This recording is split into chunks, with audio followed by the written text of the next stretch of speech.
फलटणमध्ये आपले जे डॉक्टर युवती यांनी जे आत्महत्या केलेली आहे, हातावर एक माहिती लिहून त्यांनी आत्महत्या केलेली आहे आणि कायद्याचे रक्षकच भक्षक आहेत, त्या माहितीवरून असं कळत आहे या सातारा जी भीमनगरी आहे, सावित्रीबाई फुलेंचा सातारा आहे, छत्रपती शिवाजी महाराजांची राजधानी आहे.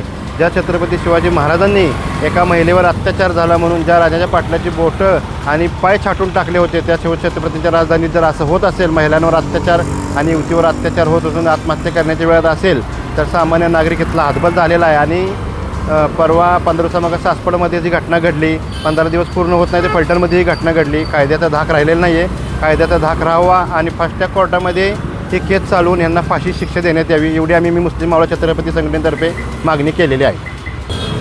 नमस्ते, मी रजिया शेख.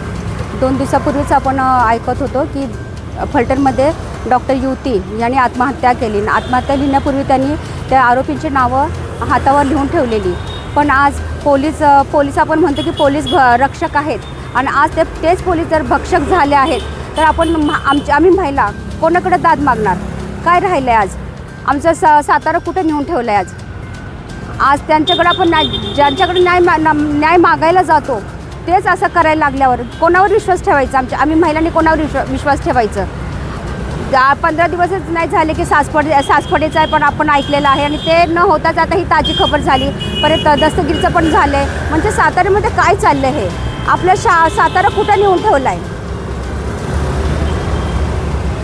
आणि आज आम्ही एसपींना त्या युवतीला जे आरोपी आहेत त्यांना कठोर शिक्षा आणि त्यांना युवतींना न्याय मिळावा यासाठी आम्ही मागणी केलेली आहे.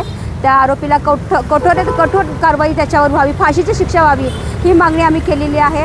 आणि सरांनी आम्हाला आश्वासन दिलं की कालच एक पोलीस पकडला गेला आहे आणि आज दुसऱ्याला सुद्धा ते पकडणार आहेत. त्यांनी तर आश्वासन दिलं आहे, पण आम्ही आज त्या आरोपीला कठोर म्हणजे अतिशय कारवाई, फाशीची शिक्षा द्यावी, म्हणजे परत आपल्या साताऱ्यात अशी घटना घडू नये, ही आणि अशी आम्ही मागणी करतोय सर्व मुस्लिम महिलांतर्फे.